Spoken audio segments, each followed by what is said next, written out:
The activity will be I object viewed. to this joint hearing pursuant to the House rules. This joint hearing requires unanimous consent, and I do not consent. You are recognized. May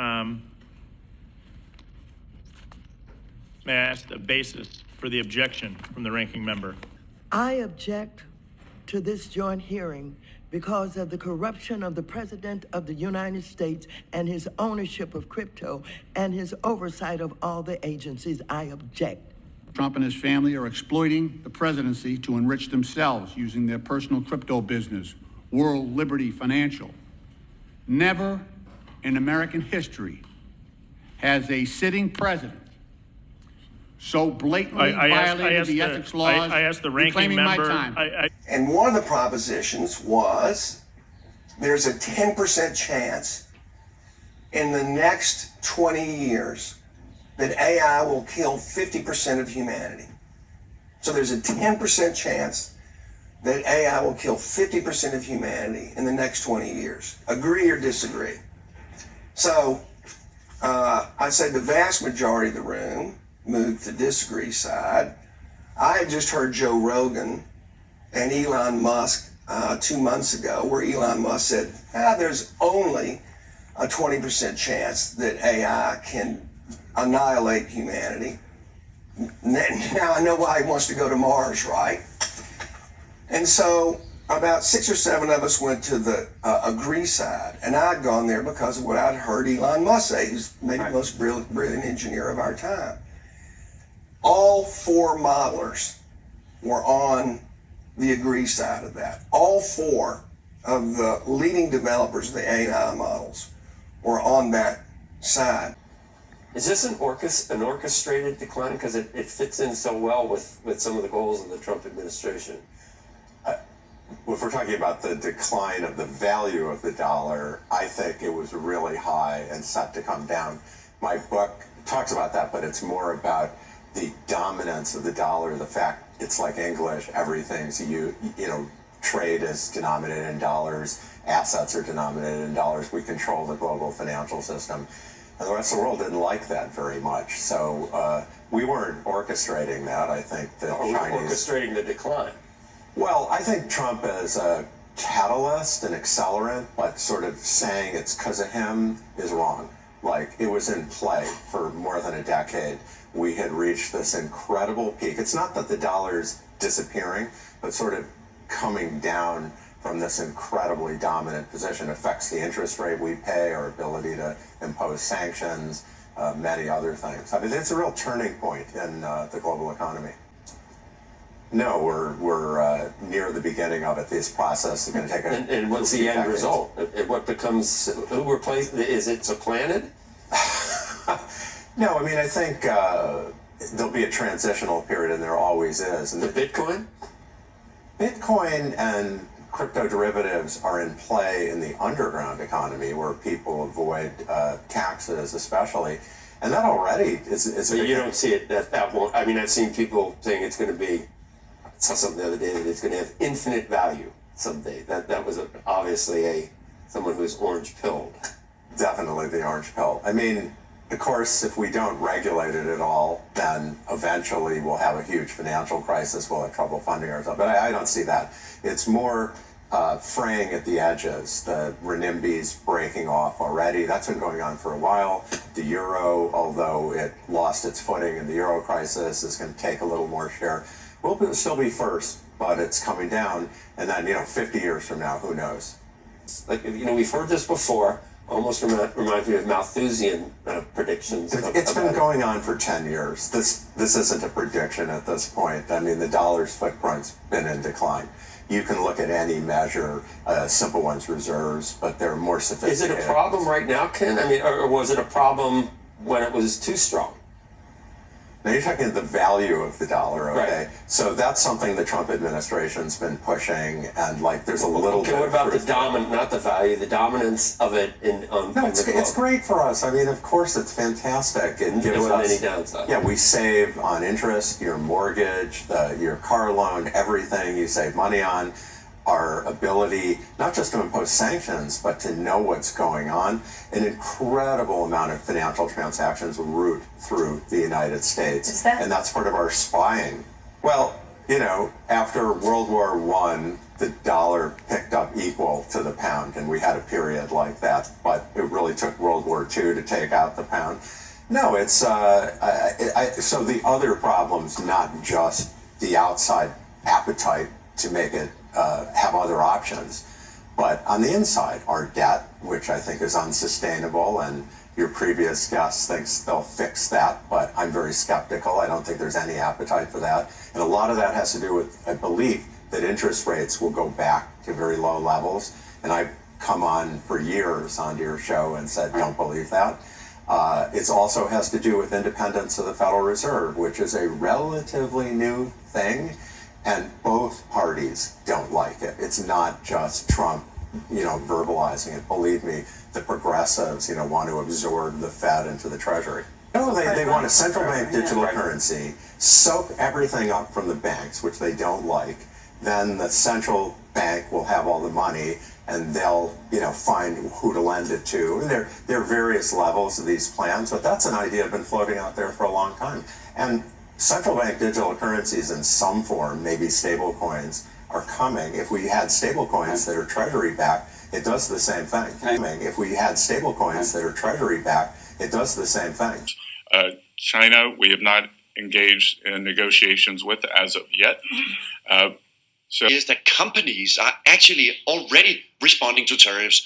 And what do I mean by that? Well, if you look at the surveys from the regional feds, they are showing the new orders is collapsing. Excuse me. They're showing that capex plans are collapsing, and they're showing that prices paid are going up. This is the definition of stagflation. That means that there's going to be slower sales. Yeah. There's going to be more increase in prices. And this is happening on the corporate side. Consumers have not quite yet seen this, but it is coming, especially with the significant slowdown in the number of containers coming from China to the US. That means that the inventory will, in the next few weeks, in my view, we will begin to see empty shelves. I don't even know how we're having this discussion. Of course, if we get normally 30,000 containers from China coming in, and we no longer get 30,000 containers from China coming in, of course we'll begin to see empty shelves in stores. For me, it's pretty clear. You have Trump, who's locked in on tariffs. You have the Fed, who's locked in on not cutting rates. That's not good for the stock market. We'll probably go down to new lows until even when Trump dials back China to 50%. And that's what you're expecting? Oh, I'm sure he'll dial it back to 50 at some time. I mean, I think that's kind of in the market right now. So he'll dial it back to 50 or 40, whatever. Even when he does that, you got those tariffs, the equivalent of a 2%. It'd be the largest. They're a tax. It's like the largest tax increase since the 60s. So you can kind of take 2 to 3% off growth.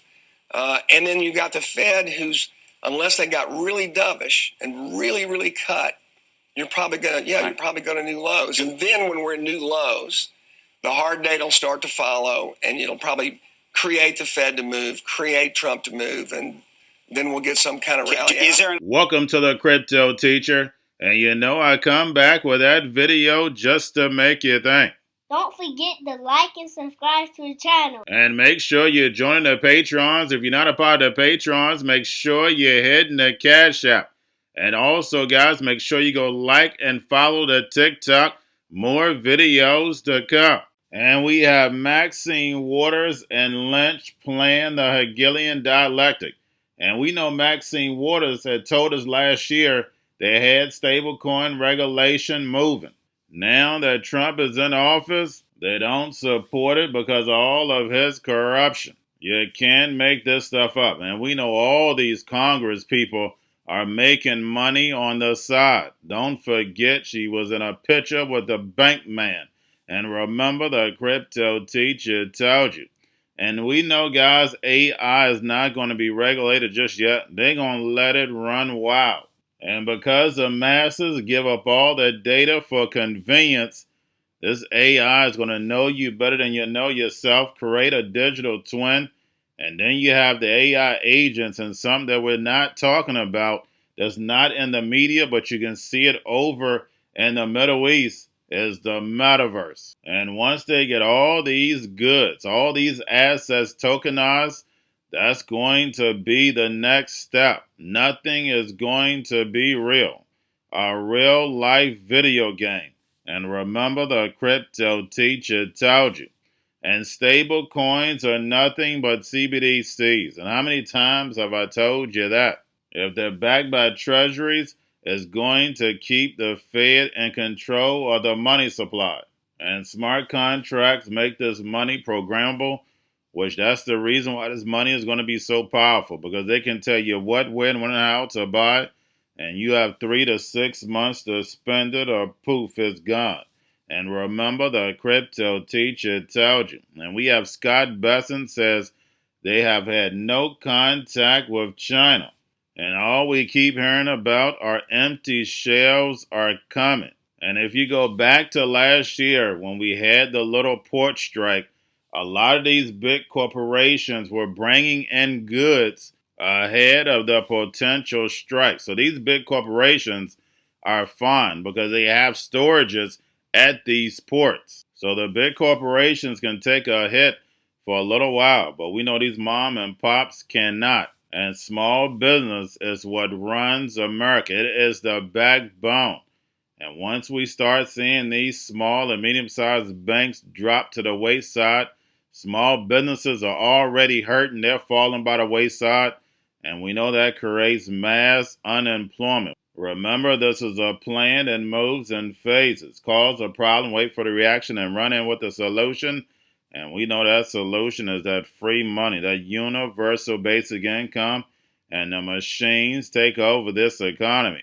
Now we have Paul Tudor Jones says Trump will cut tariffs to about 50% and stocks will hit new lows due to interest rates being so high, and then plus these tariffs. And once Trump does cut these tariffs, the damage has already been done. China is already moving their goods from the U.S. to the emerging markets and then plus the mainland. Don't forget, China is going to be bringing their poverty to the middle class. And remember, the crypto teacher told you. And we have the Fed is going to stay put. We have Jerome in the house tomorrow, and we know all the indicators, these tariffs, inflation, and jobs report looking decent. The Fed is going to pause, but then also say they're going to be data dependent. And these tariffs are going to cause a lot of job loss. So we know the Fed is going to start cutting soon. And remember, the crypto teacher told you. And we have the dollar is going to lose its value. And again, this is a plan that moves in phases. We know all these countries that have moved off the dollar. And central banks are buying up all the gold because fiat always dies. And Trump's job is to devalue the dollar and get us on a level playing field. And China is not blinking. Why? Because they've been getting away from the United States since 2015. The U.S. versus China trade war, currency war, is just starting. And while everybody's looking at the distraction, all the technology is going to be moved in. And remember, the crypto teacher told you. And Trump says he's going to have a big announcement coming. And why is he saying that? Because he knows the Fed is not going to move. He knows the market is not going to like that. So, of course, they're going to come in with some type of news as a distraction. So, therefore, you keep your eyes off the Fed. And remember, the crypto teacher told you. We've seen this movie before. And we have Trump and Carney on Canada is not for sale. And Carney said he spoke with the owners. And we know who the owners are. And we have Paul Tudor Jones telling us the good and evil of all this AI technology. And when you're looking at everything becoming digital, even your food, what Paul Tudor Jones is saying is nothing new. And once you get the machine takeover, we know the people eventually are going to want to become a machine. Yes, guys, you can make this stuff up. Transhumanism is definitely around the corner. And the only thing you have to do is look at social media and see all the artificial people. They're going to be happy to be a machine or go inside the metaverse. And remember, the crypto teacher told you, because he knows when it comes to the NWO, it's all planned out. You have a wonderful day. I think it's like any other business. They can't make a decision here given all the uncertainty. How do you model out the economy going forward and make decisions when you don't know what the variables are? So I don't expect anything tomorrow. And I may not even be expecting anything in June. We'll have to see. We need clarity. If we don't have clarity on what's going to impact the economy, then I can't see them making a firm decision here. Is going to be like a lower beta version of the 2000s, where the world is going to move from being very heavily leveraged into US dollars to realizing that they want to diversify their holdings more broadly. This is not about abandoning the dollar entirely, it's about just lowering their exposure to the dollar. And that's going to be the theme of the next few years. And it's not normally going to play out in the space of just 2 trading sessions like we've seen in dollar Taiwan, but we are going to see some temporary dislocations because we're in the middle of a regime shift, and regime shifts happen over several months, and we get those temporary dislocations. It's really a situation of who blinks first, and in this case, in this game theoretic approach right now, I'm not seeing China blinking at all. I think before then we're going to have a very, very big announcement to make, like as big as it gets, and I won't tell you on what.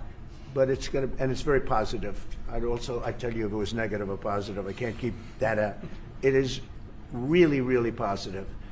And that announcement will be made either Thursday or Friday or Monday before we leave. But it'll be one of the most important announcements that have been made in many years about a certain subject, very important subject. So you'll all be here. You said that Canada should become the 51st state. Yeah. No. Well, I still believe that, but you know, it takes 2 to tango, right? But no, I do. I mean, I believe it would be a massive tax cut for the Canadian citizens. You get free military, you get tremendous medical cares and other things. There would be a lot of advantages, but it would be a massive tax cut, and it's also a beautiful. You know, as a real estate developer, you know, I'm a real estate developer at heart. When you get rid of that artificially drawn line, somebody drew that line many years ago with like a ruler, just a straight line right across the top of the country. When you look at that beautiful formation when it's together, I'm a very artistic person. If somebody wants to discuss it. I think that there are tremendous benefits to the Canadian citizens, tremendously lower taxes, free military, which honestly we give you essentially anyway because we're protecting Canada if you ever had a problem. But I think it would really be a wonderful marriage because it's 2 places that get along very well. They like, as you know from real estate, there are some places that are never for sale. That's true. We're sitting in one right now. You know, Buckingham Palace that you visited as well. That's true. And having met with the owners of Canada over the course of the campaign last several months, it's not for sale, won't be for sale ever. But the opportunity is in the partnership and what we can build together. We have done that in the past, and part of that, as the president just said, is with respect to our own security. Minding my business, I went to this tech conference about 2 weeks ago out west, and I just want to share with you what I learned there. Chatham House rules, so we can talk about the content. So it was a small one, 40 notables, but real notables, like household names that you would recognize, the leaders in finance, politics, science, tech. And they had a variety of panels. I was on one on capitalism. And there was a tech panel that had 4 of the leading modelers of the AI models that we're all using today. So it'd be persons 1 through 5 of each of those 4 models. And the quick 3 takeaways from that are, 1, wow, AI can be such a force for good. And we're going to see it immediately in both health and education very quickly. It's going to be fantastic. That's the good news. 2, the neutral news. These models are increasing in their efficiency and performance between, on the very low end, 25%, on the high end, 500%, every 3 or 4 quarters. So it's not even curvilinear. It's a vertical lift in how powerful artificial intelligence is becoming. Right. And then thirdly, and the one that that disturbed me the most, is that AI clearly poses an imminent threat, security threat, imminent in our lifetimes to humanity. And that was the one that really got me going. When you say imminent threat, what do you mean? So I'll get to it. So they had a panel of again, 4 of the leading tech experts, and kind of about halfway through, someone asked them on AI security, well, what are you doing on AI security? And they said the competitive dynamic is so intense among the companies, and then geopolitically between Russia and China, that there's no agency, no ability to stop and say, maybe we should think about what actually we're creating and building here. And so, then the follow-up question is, well, what are you doing about it? He said, well, I'm buying 100 acres in the Midwest. I'm getting cattle and chickens, and I'm laying in provisions. For real? For real. For real. Going to a different economy, and we're going to be learning more about that as we go. But clearly, we're learning that things can be done from remote locations. We're learning that technology can replace people even more than we thought. We're not going back to the same economy. We're recovering, but to a different economy, and it'll be one that is more leveraged to technology. And I worry that that is going to make it even more difficult than it was for many workers. In Silicon Valley, and my friends who work in technology know that what we did to the manufacturing workers, we are now going to do to the retail workers, the call center workers, the fast food workers, the truck drivers, and then even bookkeepers, accountants, insurance agents, lawyers, and on through the economy. So what happened to the manufacturing workers is a very clear sign. And so we'll import Chinese-based CBDC technology. So it's going to be CBDC in a box provided to you by the People's Bank of China. But every stock, every bond, every currency, every commodity, every piece of art, every private business, every piece of real estate will eventually be a token on a blockchain, an entry on a ledger, permanent and immutable. We will have truth instead of trust, and we will save over $7 trillion a year. 6 to 8% of global GDP is wasted by the friction of the trust industry that's necessary when you have dual entry accounting. With triple entry accounting, which is what a blockchain is, we get rid of all of that friction. It's a beautiful future. Like what you see in China and their social credit scoring systems, right? If we get identity wrong, it could be a tool to enslave humanity. And if we get it right, it could be a tool to liberate humanity. And as an American, I'm obviously rooting for the one that's on the side of freedom. Bitcoin is an international asset. And also, I do believe the role of crypto is, it's digitizing gold. I actually believe this technology is going to be very important. Look at it. We have been part of a huge revolution in investing through ETFs. We believe that ETFs will be changing the whole way we invest. Many people still use it as a means, people are investing it for indexing. No, the majority of people who are putting money in in ETFs are active investors that are buying exposure. The entire bond market is being transformed as we talk right now. I believe the next generation for markets, the next generation for securities will be tokenization of securities.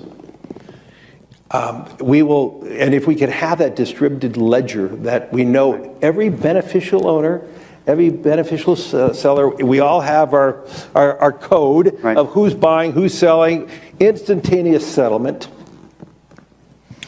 And think about it, it changes the whole ecosystem. Chinese bank ICBC has been hit by a ransomware attack, and the U.S. Treasury market, as a result of that, has been disrupted. This, according to the Financial Times. We're getting at more right now with Bloomberg's Shonali Bassick. Shonali, what do we know?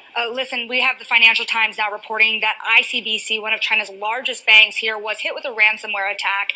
And remember, they're a very significant intermediary in the Treasury market. The SIFMA has told told his members that this has been part of the reason here that the system is kind of clogged up, if you will. During that auction that we saw a little bit before, the attack had prevented ICBC, according to the Financial Times, from settling Treasury trades on behalf of other market participants.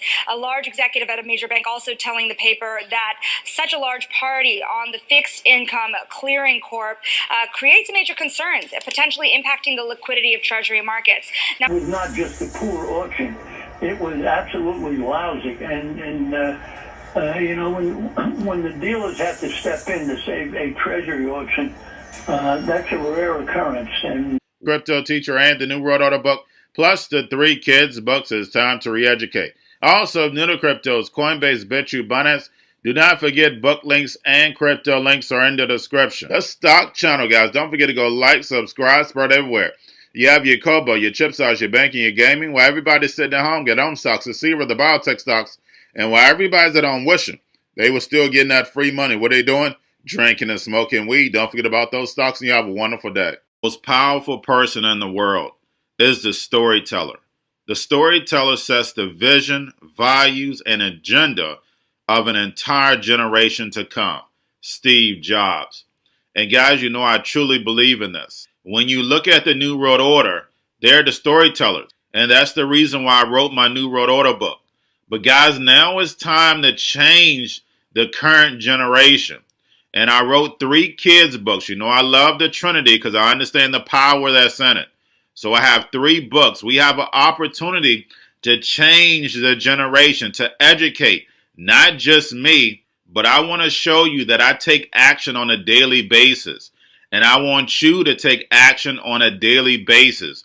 Whether it's your job, whether it's in your community, we have an opportunity right now to educate the masses. I posted this on my Twitter account. Please share, but this is a short clip of the 3 books. There's going to be a clothing line and action figures. Please get these books for your kids, nephews, cousins, friends, so therefore we can start the re-education now. Because as we see, the 4th Industrial Revolution foundation is definitely here. Robots, algorithms, drones, taking humanity out the picture. We have to re-educate. But let's get into the video. Part 1. King Joshua and Grandma Tam save the village. Part 2. King Joshua and Grandma Tam save New York from COVID-33. Part 3. King Joshua and Grandma Tam goes to China. It's mandatory to get part 1, part 2, and part 3 of this series. It's time to re-educate Generation Z.